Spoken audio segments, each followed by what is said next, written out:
Chapter 3. An instructor's lot is not a happy one. My new station, Area B, the letter reputedly stood for By God, is a long way from nowhere. It was lost and gone up in the mountains of western Maryland. It could claim proximity to one thing, President Roosevelt's retreat, Shangri-La, which was further up the road and considerably less accessible, being surrounded night and day by a battalion of trigger-happy Marines. They seldom fired more than twice before yelling halt. The Marines were only joshing most of the time. They knew about us, and whenever we got close enough to remind them we were all on the same side, the stock answer was, "You ain't got a thing to worry about, doggy. We fired over your heads." This hardly improved anyone's peace of mind, and most of our taller men developed a posture problem. It all went to make the field problems more realistic, though giving new meaning to the instructor's behind-the-lines spiel. It also caused an alarming dearth of applicants for the jobs of scouts or observer. I heard some touching farewells after saying, "Sergeant, send a man up to that tree to have a look around," and I saw some rapid and daring descents, including high dives at the sound of a rifle shot fired by a playful comrade. What we wanted to do was shoot back at the Marines, firing high, of course, which would most certainly have brought civil war back to the Blue Ridge Mountains. Commanding officers couldn't quite see their way clear to declare open season on the president's bodyguards, so we kept prowling the countryside. The Marines kept throwing lead all over the place whenever we got within an extremely variable distance they called range, and the fact no one was sent home in a box bordered on the miraculous. When there was a sunny day, when the President and his Secretary of State came within an instant of being mock ambushed by one of our patrols out on a problem, a quick-thinking corporal kept his OSS Tigers from swarming out of the bushes and trying to stop that particular car, which was probably just as well. I doubt if the Secret Service would have asked questions first. Such incidental spots of color were few and far between at Area B.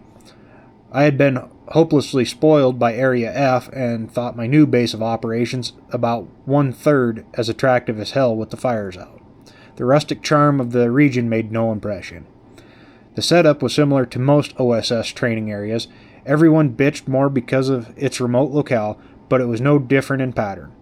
The buildings had housed a boys' camp in happier days.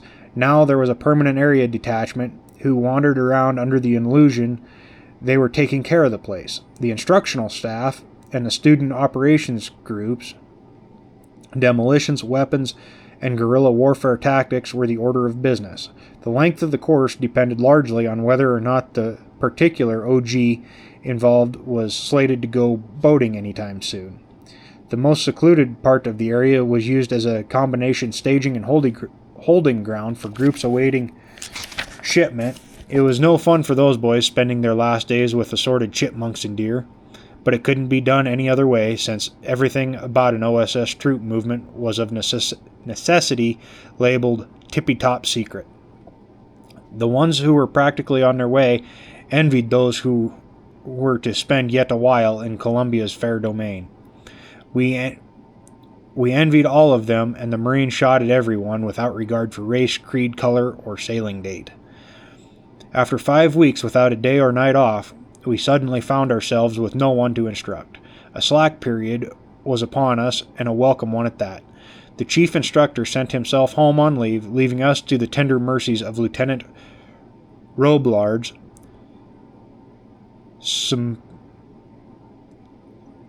somnolent Sam to those who knew him. He was generally acknowledged to be the most relentless horizontalist in the entire organization, but the idea of anyone sharing his life's work was abhorrent to him, so the moment he was in command, he dedicated himself to keeping the rest of us busy.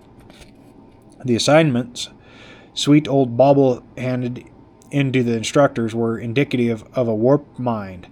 The one I drew was typical: build a road. I had enough sense not to ask why, but I wanted to find out how and where, so I dropped in on old Roblard's. "You really want me to build a road?"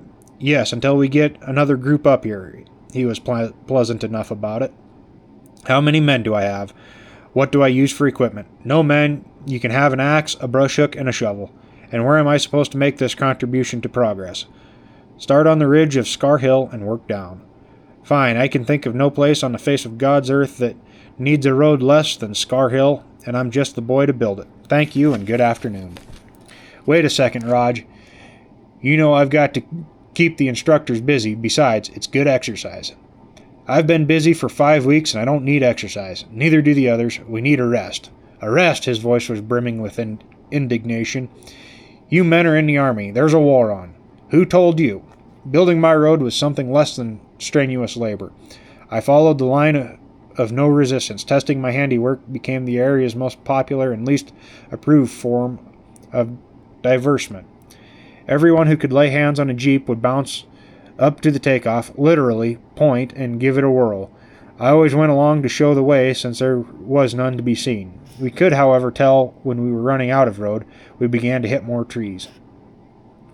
Another joyful feature of life at Area B was the calisthenics period. It was wartime, and all the brass monkeys had left the mountains for northwest Maryland long ago in search of warmer climates, such as Finland. We'd assemble, trembling in front of the main shack, then fake our way through 15 minutes of exercise designed to improve our health. It didn't. Roblers gave the instructions over a microphone from inside the shack, standing beside a glowing stove. He claimed it was too dark outside for him to read the manual, and we all knew the man lacked both the inclination and ability to memorize anything. One of my more illustrious fellow instructors, Lieutenant Earl, took all this in a day's stride, but being the kind who needed at least an hour to really awaken, the sight and sound of him stumbling through those physical education periods had me in hysterics when, by all rights, I should have been spitting blood. Only those nearby were fortunate enough to see his antics, but everyone in the area could hear him bewailing his fate, which he did every moment. Roblars wasn't caterwauling over the loudspeaker. Push-ups, usually the terror of any exercise session, were no more than a breather. In the pre-dawn blackness, we'd just lie down and rest. Earl would go back to sleep in a matter of seconds if we let him, so one morning we did. He stayed right there until the sun came up. Then the corporal of the guard spotted him, and after a little coaching by some unprincipled lieutenants, rushed in and jarred Roblers with, "Sir, there's a body in a driveway." Everyone trooped over to the scene, and all the way we kept telling Simonolet Sam his ludicrous calisthenics had finally done someone in. He damn near did all concerned in then and there, when the corpse sat up and stretched and said, "Morning, Sam. What are you doing out of bed?" 3 days later, orders arrived from Washington reassigning me to Area F as an instructor. Attached was a note from Mackenzie. They're on their way, honestly. Which didn't leave me anywhere. I wasn't 2 months earlier, but I was satisfied with life in the mountain country. My road was built, and those Marines were bound to hit someone sooner or later, so it was back to the country club and wait for the Danes. But I was getting a bit impatient. Outside of a brand new set of faces on the instructional staff, Area F hadn't changed. The Balkan operational group was now in residence. We tried to wise the boys up during the day and ran them through their field problems at night. I crawled over every square foot of the golf course. I blew up Caddy's hut until I could have planted the dummy charges in my sleep, and I led ambushes against the morning milk truck with such regularity that the driver, a friendly young man named Henkefkin, whom much preferred to be called Hank, on several occasions delayed his drive down River Road until I signaled that the men were properly deployed. I spent so much time with the close combat course of the legendary Major Fairbairn, a mild-mannered Britisher who had been Shanghai's chief of police and cleaned up the world's toughest gangster colony, that I was afraid to spar around with my friends for fear of maiming them. There was work to be done by day and night, and the social life which had flourished during my first stretch at Area F was noticeable by its absence the second time back. While I was frolicking around the club, Moose and Mackenzie went back to Fort Benning and became paratroopers. There was much speculation as to the reason for their drastic action, the least plausible being their desire for a break in headquarters routine. Nobody ever convinced me it wasn't for the extra $100 they each received for being on jump duty a month. They came back complete with boots, wings, swaggers, and many a tale of heroism and personal daring. I knew the only way I'd ever be able to drown out their noise was to go myself, then come back and outlie the pair of them. But that trip had to be postponed. Area F was buried under a deluge of Italian operational groups, and they needed instructing more than any other outfits we'd seen to date. They were, for the most part, tough little boys from New York and Chicago, with a few real live hoods mixed in. The majority were paratroopers straight out of the regular airborne divisions, and they didn't want to waste time learning things. Their one desire was to get over to the old country and start throwing knives. So they kicked when their training program started, but they were like the Jedburghs in one respect. They had the basic military stuff in the palm of their hand, and the instructors were able to concentrate on the specialties of the house. On night field problems, one of the most important skills was the ability to take out the sentries. No matter what attack or raid was being simulated, a radio tower, radar station, ammunition dump, or what have you, there were always sentries. These imitation enemies were portrayed by members of the Area F detachment. They would go to the problem's target point, put blanks in their rifles, and do their best to spot the attackers before they could be theoretically knocked off by sentry killers. If one could get near enough to touch a sentry, or rush him before he could fire his rifle, that sentry was considered taken out. It was fine practice. The men on guard knew what to expect, and it took a clever kid to work his way into the target without being detected. This particular training method worked beautifully until the Italian OGs arrived and brought their Latin temperaments with them. They took it so seriously and got so wrought up that by the time they had crept and crawled to the target area, they were ready to take out the sentries for fair, and they didn't care how. On their first problem, I grabbed a brick out of a squad leader's hand just as he was about to heave it. 2 nights later, another instructor got to them as they were in the final stages of pushing a dead tree over so it knocked the sentry kicking. The next night out, there was no stopping them. 3 hit a guard at the same time, one dropping out of a tree, the other 2 diving in from opposite sides of a path. The instructors threatened and cajoled until they turned bright blue. The OGs would be properly remorseful and mumble apologies. On the next problem, they'd forget their promise to behave, sneak away from their officers and instructors, and pull something equally murderous. It is too much to ask for the area detachment, who weren't getting combat pay. Some bright soul suggested that the instructors be sentries, but cooler heads prevailed. I was so shaken by the idea that I came up with a solution. I chose the biggest, meanest members of the Italian OGs and made them sentries. Their comrades went on the muscle with them precisely once. I sat on top of the water tower and watched the internecine battle in comparative safely. Only a few bodies bounced that high. From then on, the Italians took out sentries in something less than the literal sense of the phrase. The first morning period followed a night problem was devoted to a critique. This was handled by the instructor, who had gone along and watched the men play the Cloak and Dagger version of hide-and-seek. Originally, a critique was a rather dull affair, but with the Italian groups, things positively sparkled. They had tremendous pride and esprit de corps, and they also had thin skins. Anyone who got up on the platform and told them what they'd done wrong was wise to be careful how he did it. They'd take criticism, but not insults, real or imagined.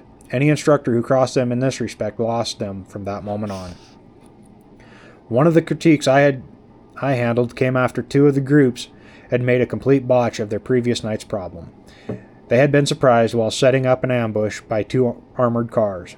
They did the right thing by backing their way out with dummy grenades, but in the excitement, only 6 men out of the 19 remembered to pull the pins out of their grenades.